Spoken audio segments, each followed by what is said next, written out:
Good work to get this pass interference call. The call is fairly obvious. The defensive player comes to the front of the receiver, contacts him, cuts him off from the ball. This is a good call for defensive pass interference.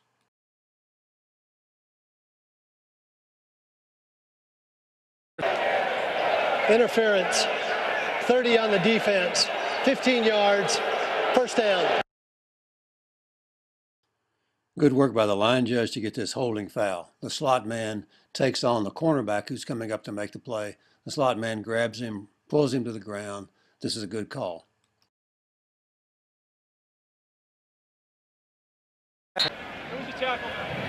Hold, 42 offense, 10 yards, repeat first down.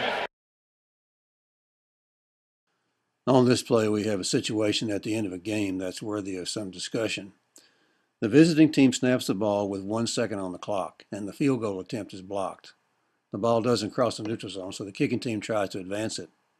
While the ball is still alive, squad members, fans, many other people rush onto the field, and by the time the ball becomes dead, the field is covered with people. Now, Rule 921 says that if a non-player commits unsportsmanlike conduct, the foul is treated as a dead ball foul.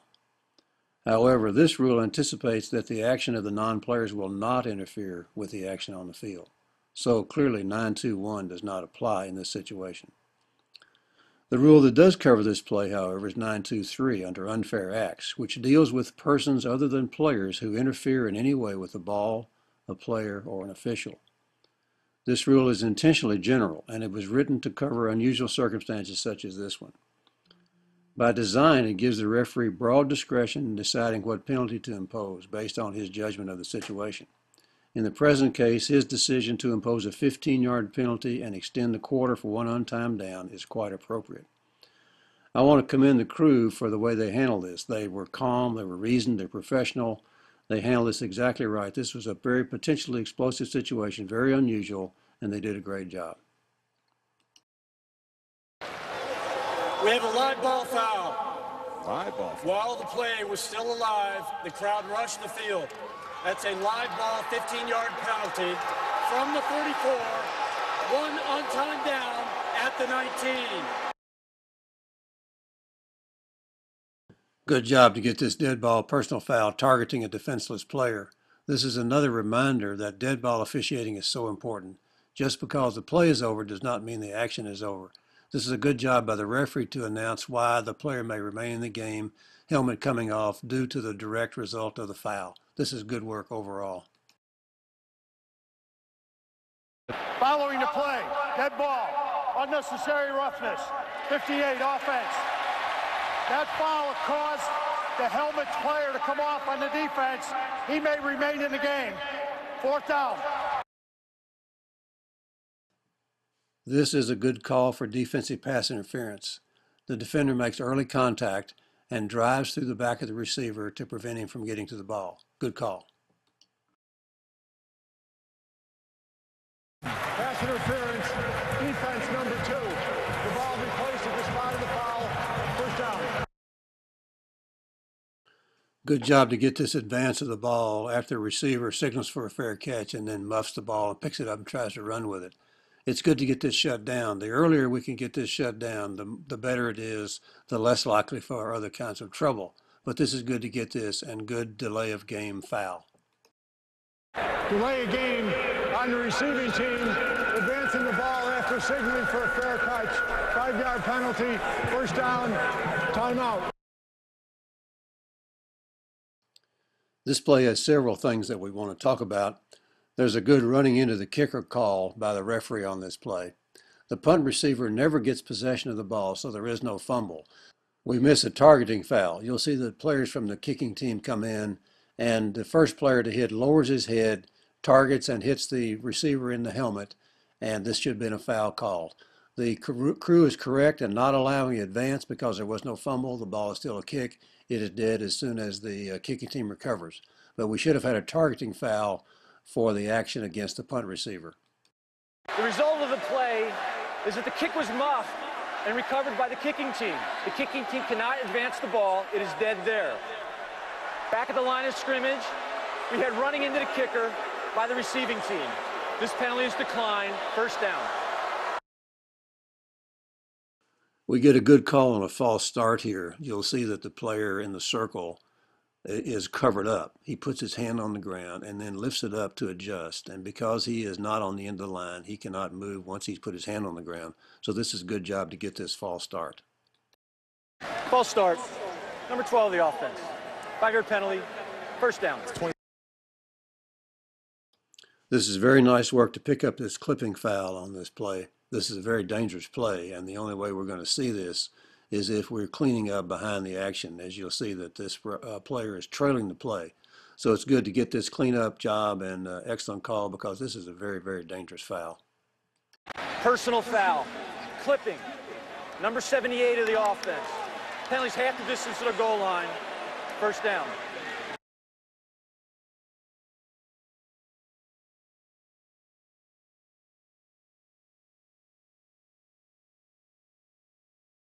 I have included this play to illustrate an example of a legal block below the waist by a member of the defensive team.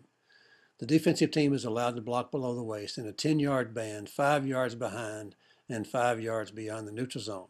And you'll see that the defensive end blocks against the guard who is pulled to lead the play. This block takes place below the waist. It's within the 5-yard belt, and it is perfectly legal. This is exactly the kind of play for which the rule was written.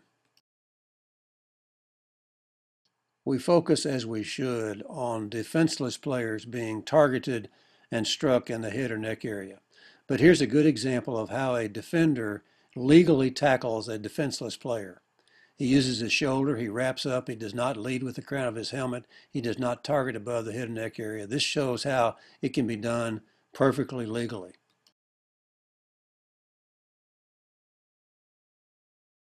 This is a good call for intentional grounding by the referee on this play. The quarterback takes a snap, dances around a little bit in the tackle box, but never leaves the tackle box. It's easy to lose track of this, and the referee does a nice job of getting this foul. This is also a good announcement, a brief but concise explanation of exactly what happened. Good work. Intentional grounding. Number 2, offense. Inside the tackle box. No eligible receiver. Penalty is a loss of down. Spot of the pass. Third down. This is a good call to get this foul by the defender who contacts a receiver after the ball is already beyond him. This is not pass interference, of course. This is a foul under Rule 9-1-12, where the defender hits the player after the ball is already gone. No reason at all for this hit. This is good to get this as an unnecessary roughness foul. Personal foul on the defense, number 20. Late hit on a defenseless player, 15 yards, first down.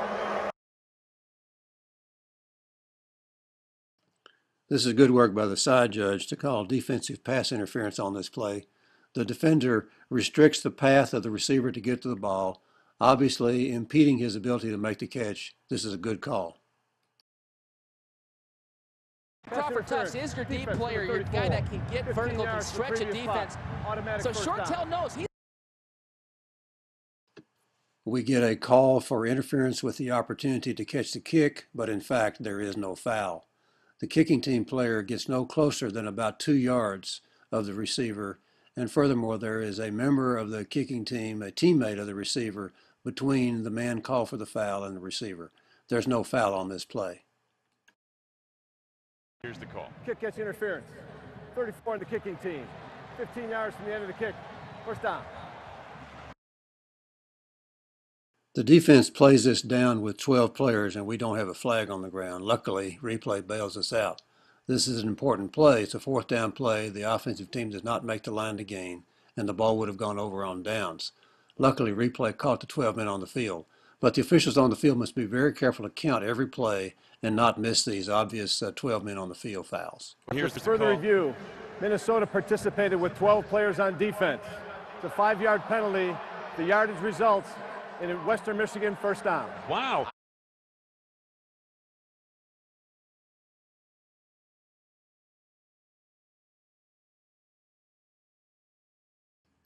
This is a play involving catch, no catch, very near to a first down. The ruling on the field was that the ball was caught and that there was a first down. This play went to instant replay, which is perfectly appropriate. Replay took 3 minutes to look at this. This play should have been allowed to stand. There is not indisputable video evidence to overturn the call made on the field. So this should have been upheld and should have been upheld quickly.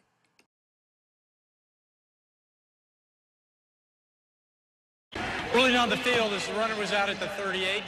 Play is under further review.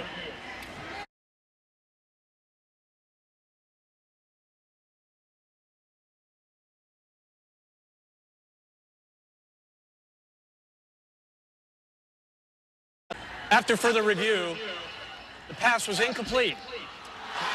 Be 4th down at the 44, 4th and 6.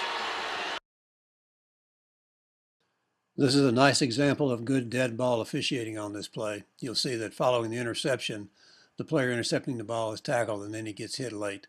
Good to look around the ball. Good to realize that just because the ball is dead does not mean the play is over.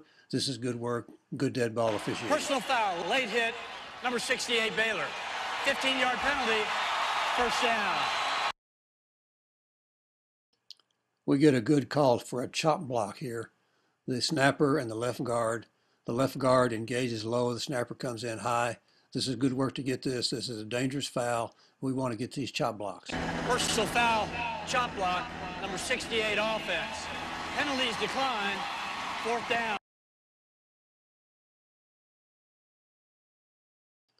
Here's a play that involves several things close to the goal line, and you'll see several good replays on this. The ball carrier is very close to the sideline, is ruled out of bounds.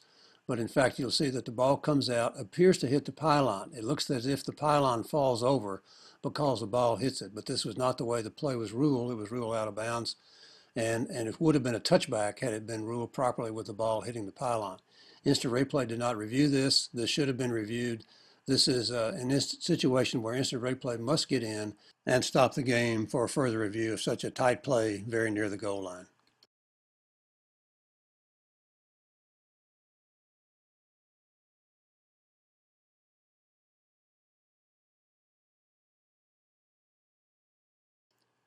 Here's a play involving targeting to a defenseless receiver. The ball is beyond the receiver when the defender comes in, launches a bit, and strikes at the head or neck area. Good call to get this targeting foul. This is a dangerous foul. This could have resulted in the ejection of the player. Good work to get the call. Personal foul, defense, number 1, targeting, 15-yard penalty, automatic 1st down. This play gives us a nice example of the exception to Rule 10.1.4 regarding offsetting fouls. You'll see that after the pass is intercepted on the return, we have a block in the back by the return team, and then we have a horse collar tackle by the other team. So this is 2 fouls, both following a change of possession. And since the team last gaining possession had not fouled before they got possession, then they can refuse the offsetting fouls and have the penalty against them completed. This is also a cautionary note for referees. Notice that the referee begins his announcement and then gets interrupted because there's additional information coming to him about the other foul on the play. So referees, take your time, make sure that you've got everything that happened on the play before you begin your announcement. And crew members, take responsibility for getting to the referee. Make sure he has everything that he needs to know before launching into his announcement. He makes a nice announcement once he gets the information that he needs. This is good work to get both these fouls, and it's a good example of the need for clean communication throughout the entire process. During your turns, personal foul. Should be a block in the back and a personal foul, horse collar, 1 on each side of the field. Yeah, I think they're letting Reggie know that they have a couple of penalties, and Riley Nelson's nightmare on the blue. There are fouls by both teams after the change of possession. Personal foul, horse collar tackle, BYU number 2. During the interception return, block in the back, Boise State number 4. 10-yard penalty from the spot of the block in the back. 1st down, Boise State.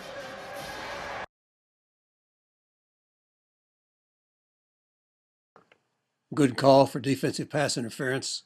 This is not a difficult call to make, but it's clear that the defender is obstructing the receiver's attempt to get to the ball. This is good work to get this defensive pass interference foul.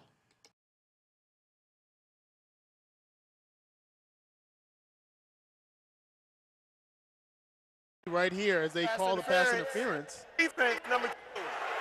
15-yard penalty from the previous spot. Automatic 1st down. All right, you took offense.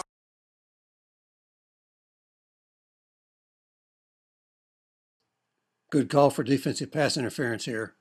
You'll see that the defender just runs right through the receiver, makes no attempt to play the ball, makes a little bit of a token look back at the ball, but he's clearly simply trying to impede and prevent the receiver from catching the football. Good call.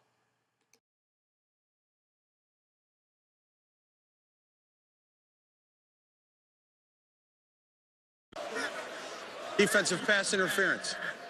Number 4. 15-yard penalty from the previous spot. Automatic first down. This is good work to get this illegal formation foul against the offensive team. Both tackles are back. Certainly the right tackle is pretty far back. The left tackle is also back. This is fairly early in the game, not halfway through the first quarter, so it's good to get this stuff cleaned up early on. You won't have trouble later on.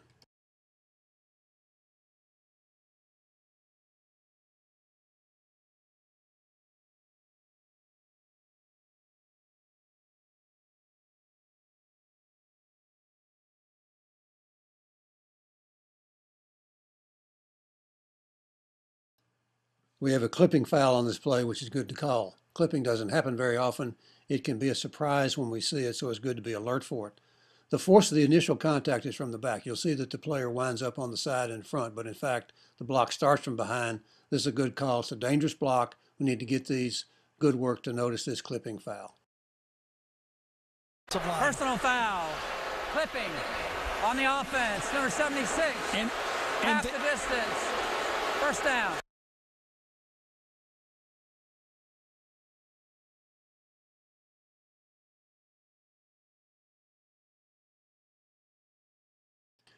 I included this play because it's a good example of reverse goal line mechanics. This is the textbook way to do this. Notice that the ball is snapped right outside the 2-yard line. The mechanics manual calls for the head linesman's first move to be back to the goal line, and that's exactly what he does. He's got the best look at this. Looking down the line, he can see what the situation is. It's a good sell of the call as well as a good position to be in to actually make the call. So good work on this reverse goal line mechanics.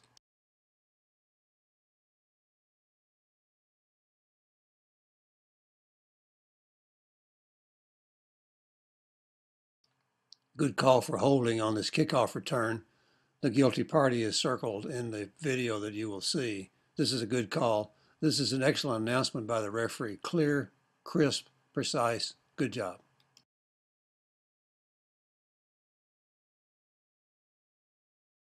During the return, holding, receiving team, number 85, 10-yard penalty from the spot of the foul, first.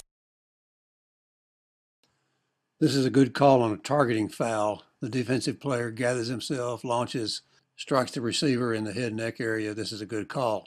Referees, let me remind you that we do not use the term helmet-to-helmet contact. Say targeting of a defenseless player or targeting to the head or neck area. But if we use the term helmet-to-helmet, that can be misleading because it implies that it must be helmet-to-helmet in order for there to be a foul. And of course, we know that's not the case.